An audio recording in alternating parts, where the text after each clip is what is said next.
Hi friends, ఎలా ఉన్నారు? బాగానే ఉన్నానండి. ఇంకా బీపీ షుగర్ ఏం రాలేదు.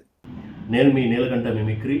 మన ఛానల్లో అయితే మిమిక్రీకి సంబంధించినటువంటి వాయిస్లకు సంబంధించినటువంటి టిప్స్ చెప్పబడతాయి. రాగానే మొదలెట్టావా?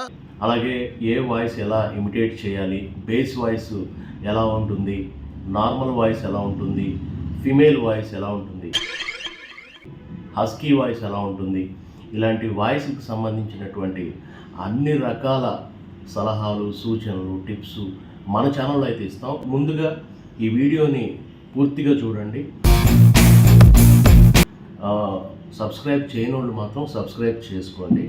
చాలా విలువైన సమాచారం మన దగ్గర అయితే ఉంటుంది. ఓకేనా? ఇక మనం వీడియోలోకి వెళ్ళిపోదాం. తగలబెట్టండి సార్. ఏం లేదు ఫ్రెండ్స్, చాలామంది మిమిక్రీ చేసేవాళ్ళు, కొత్తగా నేర్చుకునేవాళ్ళు అడిగేది ఏంటంటే, అలా మిమిక్రీ చేయాలంటే ఏ రకమైనటువంటి అలవాట్లు, మనం హ్యాబిట్స్ పెంచుకోవాలి అంటే, ఇప్పుడు సిగరెట్ తాగే అలవాటు ఉన్నవాళ్ళు మిమిక్రీ చేయగలరా, ఇలాంటి డౌట్స్. ఇంకా ఏమైనా స్పెషల్ కేర్ తీసుకోవాలా గొంతుకు సంబంధించి మనం చేంజ్ చేయాలంటే అని అడుగుతున్నాను. డౌట్ ఉండకూడదు, డౌట్ ఉంటే నిద్రపడదు, వెళ్ళి తెలుస్తుందా. సిగరెట్ అనేది అది పెద్ద విషయమేం కాదండి. కాకపోతే కొంచెం లిమిట్గా తీసుకుంటే పర్వాలేదు. లేదంటే ఎక్కువ సిగరెట్లు తాగితే నార్మల్గా కూడా మనం మాట్లాడాలన్నా కూడా దగ్గు వస్తుంది. అంతే తప్ప అది మిమిక్రీకి ఎఫెక్ట్ కాదు, మిమిక్రీకి ఇబ్బంది కాదు. మనం మామూలుగా మాట్లాడినా దగ్గు వస్తుంది, మిమిక్రీ చేసినా దగ్గు వస్తుంది. సో సిగరెట్ అలవాటు తగ్గించుకుంటే మంచిది. వాటర్ ఎక్కువ తీసుకోవాలి. వాటర్ కనుక మనం రెగ్యులర్గా ఎక్కువ తీసుకుంటూ ఉంటే గొంతు ఎప్పుడు మనం మాట్లాడుతూ మిమిక్రీ చేస్తూ ఉంటాం కాబట్టి, వాయిస్ చేంజ్ చేస్తూ ఉంటాం కాబట్టి కొంచెం వాటర్ తడుపుతూ ఉండాలన్నమాట. సో ప్రత్యేకమైన కేరు, ప్రత్యేకమైన ఇది ఏం తీసుకోవాల్సిన లేదు. జనరల్గా మీకు ఇంట్రెస్ట్ ఉంటే చాలు, మిమిక్రీ చేయాలనేటువంటి ఇంట్రెస్ట్ ఉంటే, వాయిస్ చేంజ్ చేయాలి అనేటువంటి ఆసక్తి ఉంటే చాలు. నాకు ఇంట్రెస్ట్ పోయింది. అదొకటే మెయిన్. ఫస్ట్ ఆఫ్ ఆల్ అది ఉంటే చాలండి. ఇంక వేరే ఏం పెట్టుకోకండి. ఎస్పి బాలసుబ్రహ్మణ్యం గారు సిగరెట్లు కాల్చేవాళ్ళు. Nobody believes I had been smoking for 35 years. అయినా సరే ఆయన వాయిస్ ఎంత అద్భుతంగా ఉంటుంది. సో సిగరెట్కిను మనకున్నటువంటి ఈ ఆర్ట్కి సంబంధం లేదు. తగ్గించుకుంటే బెటర్. అది నేను కూడా కాలుస్తాను, సిగరెట్లు బాగానే కాలుస్తాను. సిగరెట్లు కాల్చకండ్రా, హెల్త్లు పాడైపోతాయి. నా వాయిస్కి ఏమి ఇబ్బంది ఉండదు. స్టేజ్ షోస్ చేసినప్పుడు కానీ, టీవీ షోస్ చేస్తున్నప్పుడు కానీ పెద్ద ఇబ్బంది ఏమి అనిపించదు. ఎందుకంటే కాన్సన్ట్రేషన్ అంతా కూడా వాయిస్ మీద ఉంటుంది. వాయిస్ ఎలా చేంజ్ చేయాలి, వాయిస్ మన పర్ఫార్మెన్స్ ఎలా చేయాలని ఉంటుంది తప్ప, నేను సిగరెట్ కాలుస్తాను కాబట్టి నా వాయిస్ రాదేమో అనే భయం ఉంటే మీరు ఆటోమేటిక్గా ఆ భయమే పనిచేస్తుంది. భయమా నాకా?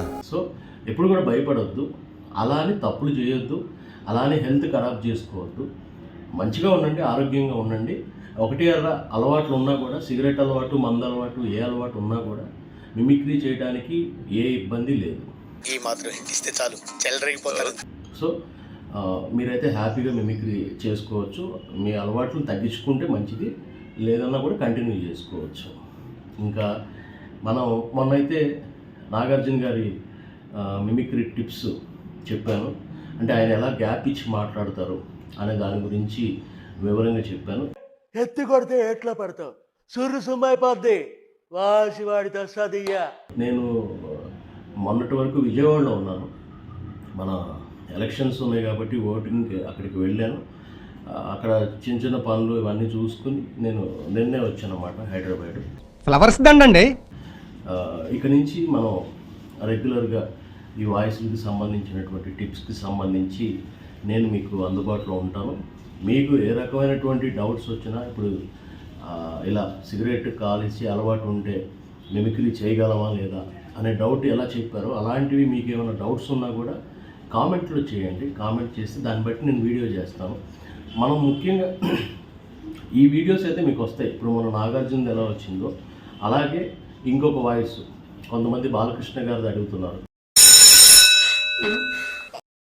కొంతమంది చిరంజీవి గారిది అడుగుతున్నారు. అవి వాళ్ళు నేను సంపాదించుకోవడం అనేది నిజంగా నా అదృష్టంగా భావిస్తాను. Shiva, all the best. Allu Arjun అడుగుతున్నారు. శిల్పారావి రాజకీయాల్లోకి రాకముందు నుంచి నాకు తెలుసు, అందుకే సపోర్ట్ చేశాను. ఇట్లా చాలా రకరకాల వాయిస్లు అడుగుతున్నారు. సో 1 by 1 నేను అన్ని వాయిస్లు నేను చేసి పెడతాను. ఇప్పుడు ఒకటి నాగార్జున ఉంది, మొన్న చేశాను. ఇంతకుముందు వైఎస్ జగన్మోహన్ రెడ్డి గారిది చేశాను. ఎంతమంది ఏకమైనా కానీ ఈసారి వచ్చేది మేమే అని చెప్తా ఉన్నా గట్టిగా. అలాగే సీనియర్ ఎన్టీఆర్ గారిది చేశాను. బ్రదర్, సాటి మనిషి ఆపదలో ఉంటే అలా వదిలేసి వెళ్ళకండి, మీరు సహాయం చేయండి.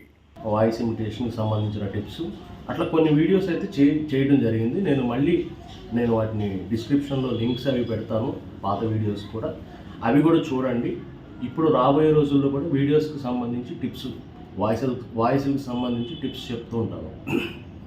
అలా దాంతో పాటుగా మనం అసలు మిమిక్రీ చేసుకోవడానికి, కొత్తగా చేయడానికి నేను చాలా విషయాలు చెప్పాను. మీరు ఇంకా మీకు కన్ఫ్యూజన్ ఏముంది అనేది ఒకసారి నాకు కామెంట్ చేయండి. మీరు ఎక్కడ వరకు వస్తున్నారు, ఎన్ని వాయిస్లు చేయగలుగుతున్నారు, మీకు ఎక్కడ ఇబ్బంది వస్తుంది, మీకు సమస్య ఏముంది అనేది ఒకసారి నాకు ఈ వీడియోకి కామెంట్ చేస్తే నేను తర్వాత మళ్ళీ ఇంకో వీడియో చేస్తాను. ఇప్పుడు మీరు ఏ ప్రాబ్లం అంటే వాయిస్లు అవి నేను రెగ్యులర్గా పెడుతూ ఉంటాను. మీకు వాయిస్కి సంబంధించిన టిప్స్, చిరంజీవి గారి voice, Balakrishna voice, Nagarjuna voice, ఇవన్నీ వాయిస్లు ఒక్కొక్కటి నేను చేస్తూ పెడుతూ ఉంటాను. అది ఓకే, కానీ మీరు ప్రాక్టీస్ చేస్తున్న టైంలో ఎక్కడ ఇబ్బంది పడ్డారు అనేది నాకు కామెంట్లో తెలియజేయండి. నేను దాని గురించి మళ్ళీ మీకు వీడియో చేస్తాను. ఓకేనా ఫ్రెండ్స్? ఇంకా మీకు ఏ రకమైన డౌట్స్ ఉన్నా సరే నాకు వెంటనే కామెంట్ చేయండి. నేనైతే నెక్స్ట్ వీడియో రెడీ చేస్తాను. Okay friends, bye.